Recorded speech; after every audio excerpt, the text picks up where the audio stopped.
ఎందుకనగా దేవుని గురించి తెలియశక్యమైనదేదో అది వారి మధ్య విషిదమై ఉన్నది.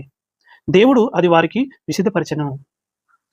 తెలియశక్యమైనది ఏదైతే ఉందో దేవుని యొక్క ప్రజలకు అది తెలియాలి అని చెబుతూ దేవుడు వివరించాలని ఆశపడుతున్నాడు.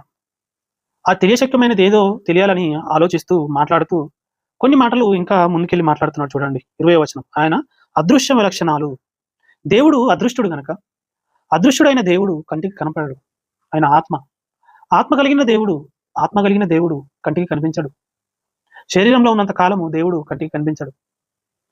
కంటికి కనిపించని ఆత్మ మనకు ఏ విధంగా మరి నిజంగా నువ్వు దేవుడివి ఉన్నావు అని మేము ఏ విధంగా తెలుసుకోవాలని ఒకసారి మనం దేవుడిని అడిగితే ఆయన ఏం చెబుతున్నాడంటే, ఈ వచనంలో ఒకసారి మనము అందరం కలిసి ఆలోచిద్దాం. 20వ వచనం. రోమీయులకు రాసిన పత్రిక 1వ అధ్యాయం 20వ వచనం చదువుతున్నాను. ఆయన అదృశ్య లక్షణములు అనగా ఆయన నిత్యశక్తియు, దైవత్వమును, జగదుత్పత్తి మొదలుకొని సృష్టింపబడిన వస్తువులను ఆలోచించడం వలన తేటపడుచున్నవి గనక ఆలోచించడం వలన తేటపడుచున్నవి. ఆలోచించడం వలన తేటపడుచున్నవి అని అంటున్నాడు. జగదుత్పత్తి మొదలుకొని సృష్టింపబడిన వస్తువులు. జగదుత్పత్తి మొదలుకొని సృష్టింపబడిన వస్తువులు ఏవైతే ఉన్నాయో వాటిని నువ్వు ఆలోచించడం వలన దేవుని యొక్క లక్షణాలు అనేది నీకు కనబడతాయి. ఎందుకంటే ప్రతి వస్తువు క్రియేషన్ జరిగింది దేవుని ద్వారా జరిగింది.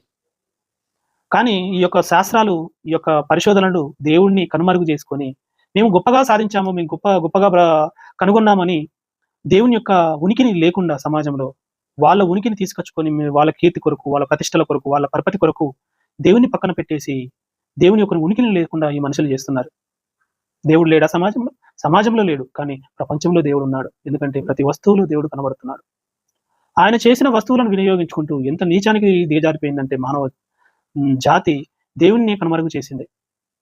ఈ లోకంలో ఉన్నంత కాలం ఆయన కీర్తింపబడాలని, ఆయన తెలుసుకోవాలని, ఆయన కొరకు ఆలోచించాలని ప్రతి మనిషికి బుద్ధి, జ్ఞానాన్ని, ప్రేమను, సంతోషాన్ని, అన్ని జ్ఞానాలను ఇచ్చేసి ఒక మనిషిని తయారు చేసుకొని ఈ విధంగా బ్రతకమని చెప్పేసి ఒక విధానాన్ని, ఒక క్రమాన్ని క్రమపరిచి ఈ లోకానికి పంపిస్తే ఆ పంపించిన ఆయననే కనుమరుగు చేసింది మానవ జాతి. అంతటి గొప్ప జాతి ఈ మానవ జాతి. ఎంతగా అంటే తన పేరు కొరకు ఏదైనా చేయగలగడు, తన ఉనికి కొరకు ఏదైనా చేయగలడు. మనుషులను చంపడానికి కూడా తెగపడుతున్నాడు మనిషి. అంతటి దౌర్భాగ్యమైన స్థితిలో మనిషి బ్రతుకున్నది. కానీ దేవుడి గురించి ఆలోచించి మరి ఈ సృష్టిలో నేను బ్రతుకుతున్నాను అంటే, గాలి, నిప్పు, నీరు, గాలి ఇవన్నీ నేను అనుభవిస్తున్నాను అంటే, ఉపయోగించుకుంటున్నానంటే ఇవి ఎక్కడి నుంచి వచ్చినాయి అనేది మనిషి ఆలోచించడం మర్చిపోయాడు. అందుకే మాట్లాడుతూ నా అదృశ్యమైన లక్షణాలను నీకు తెలియాలని అంటే, దేవుడు నన్ను నేను తెలియాలంటే సృష్టింపబడిన వస్తువులను ఆలోచించు అని అంటున్నాడు.